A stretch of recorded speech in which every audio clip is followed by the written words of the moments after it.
ఏదైనా తప్పు చేస్తుంటే దానికి నేను క్షమాపణ చెప్పుకుంటాను. వెరీ గుడ్, చాలా తెలివైన దానివి. నీ అన్నయ్య చేసిన తప్పుకి నువ్వు క్షమాపణ కోరుకుంటున్నావా? వదినా, వెళ్ళొద్దునా, వెళ్ళొద్దునా, నీకు దండం పెడతాను, నీ కాళ్ళు పట్టుకుంటాను. శాంతి అంటే ఎవరు అనుకుంటున్నావు? మా అందరికి తల్లి, దాని మీద చేసుకుంటావా? ఇన్నాళ్ళు పెంచి పెద్ద చేసిన మా వదిన చేసుకోండి. ఏమిటి వదినా వదినా? ఏ ఆవిడే పెద్ద దేవత? వదిన ఇంకొక మాట కాబట్టి నేను సహించను. అంటాను, 100 సార్లు అంటాను. మిమ్మల్ని అందరినీ చేతగాని దద్దమ్మలు చేసి వాజమ్మలు చేసి కీలు బొమ్మలా తన చేతిలో పెట్టుకుని నాటకం ఆడుస్తాను.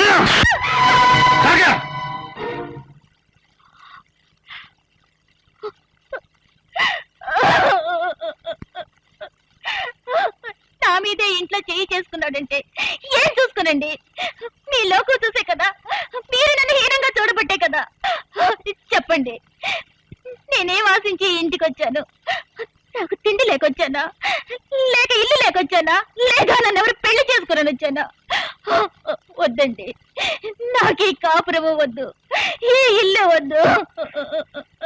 సాగర్, ఉమ్మకి క్షమాపణ చెప్పు. అది కదన్నయ్య. నాన్నయ్య, వదిన చేసుకుంటా.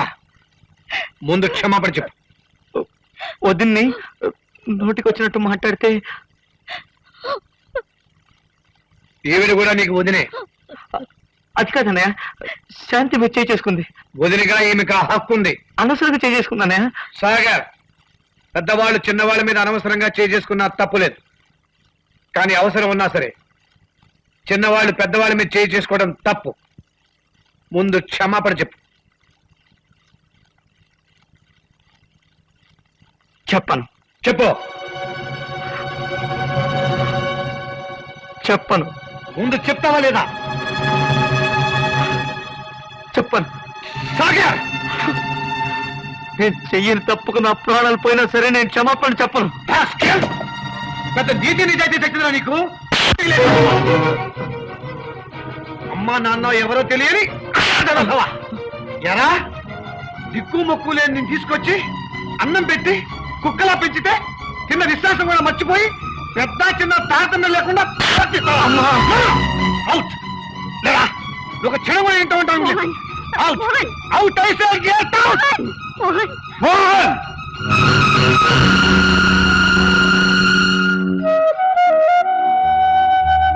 ఏమిటండి? ఏమిట్రా? ఈ ఇల్లు ఒక రామాలయం అనుకున్నారు, దేవాలయం అనుకున్నారు, శాంతి నిలయం అనుకున్నారు. కానీ కేవలం మీ కోపతాపాల కోసం నరకం చేస్తారనుకోలేదురా.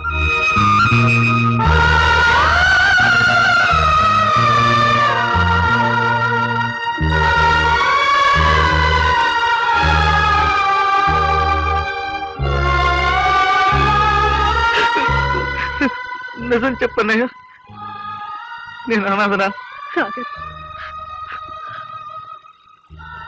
అన్నయ్య, నాకు తెలిసి నువ్వు అబద్ధం చెప్పడం నేను ఎప్పుడు వినలేదు. నిజం చెప్పన్నయ్య, నేను అనాథనేగా? కాదు బాబు. లేదు వదినా, నేను నిజంగానే అనాథం కాకపోతే నేను అడిగిన వెంటనే కాదురా అనేవాడు అన్నయ్య. కానీ ఏమీ అనలేదంటే ఆ మౌనానికి అర్థం నేను అనాథలే. కాదురా, కాదు. ఈ లోకంలో ఎవరు అనాథలు కాదు. ఈ ఇంట్లో నువ్వు అనాథమైతే నేను అనాథ. మోహన్, నువ్వు పుట్టినరోజున నాకు తల్లి లేదు, అప్పుడు నేనెవరిని? అనాథనేగా. చెల్లి పుట్టినరోజున నాన్న లేడు అంటే అప్పుడు ఇది అనాథేగా. నీ వదిన మెడలో నేను తాళి కట్టిన రోజున ఈమెకు అమ్మ నాన్న లేడు, అప్పుడు ఈమె కూడా అనాథేగా. ఎవర్రా ఈ లోకంలో అనాథలు కానివాడు? అసలు ఈ లోకంలో పుట్టేటప్పుడు అందరూ విడివిడిగానే పుడతారా. పుట్టిన తర్వాత తెలిసిన తర్వాత ఒకరికొకరు ఎవరో తెలుసుకున్న తర్వాత ఆ తెలుసుకున్న తర్వాతేరా ఈ బంధాలు, బంధుత్వాలు, అనురాగాలు, ఆప్యాయతలును. ఇన్నాళ్ళు నా తమ్ముళ్లకు డబ్బు లేకపోయినా సంస్కారం ఉందనుకున్నాను, బుద్ధిమంతులు అనుకున్నాను. అది కూడా లేదని తెలిస్తే నేను బ్రతకలేను. వెళ్ళండి, ఎవరి గదుల్లోకి వాళ్ళు వెళ్ళండి. లేదు, నాకు జరిగిన అవమానానికి ఒక క్షణం కూడా ఇంట్లో ఉండను. చేసిన తప్పుకి ముందు క్షమాపణ చెప్పే తీరాలి.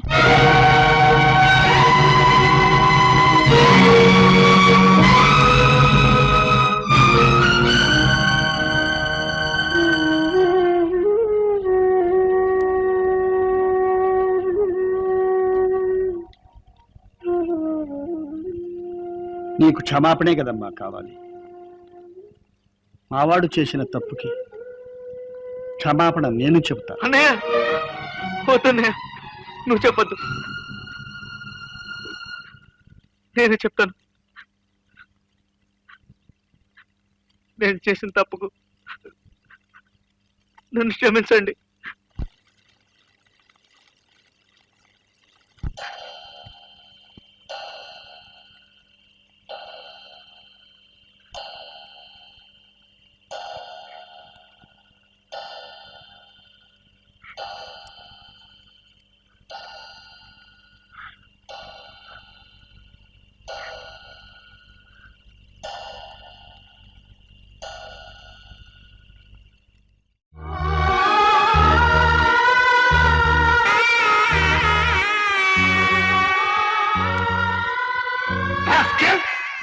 పెద్ద నీతి నిజాయితీ తెచ్చిందా నీకు? కోటి లేని విధవా. అమ్మా నాన్న ఎవరో తెలియని అనాథ విధవా.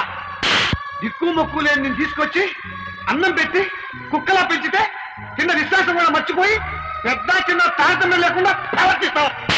అవుట్ అవుట్ అయితే గెట్ అవుట్.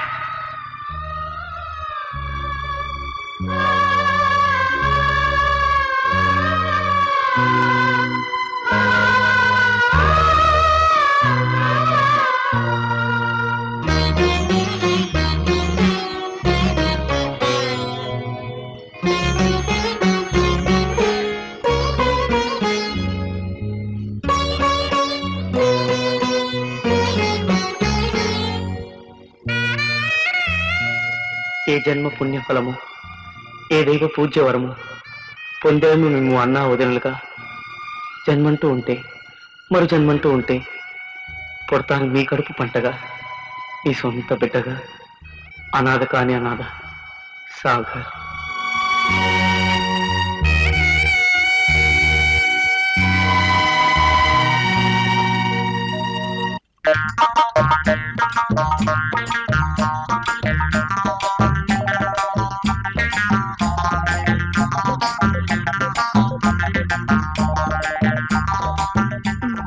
ఇంకా చాలండి, ఇలా రండి, పక్కన కూర్చోండి.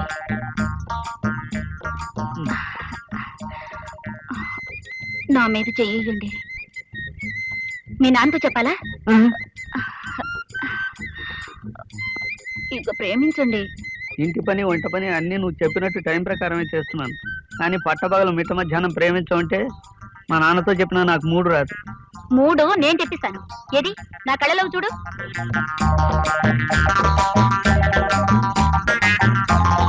మీకు నిద్ర వస్తున్నట్టుంది, కాసేపు పడుకోండి. ఛీ, నీకు అసలేం తెలీదు. నిజమే, నేను కట్నం ఇచ్చుంటే అన్నీ తెలుసుకునేవాడిని. మీరే కట్నం ఇచ్చారు కనుక ఆ ప్రేమ దోమం మీరే చూసుకోండి. మ్మ్.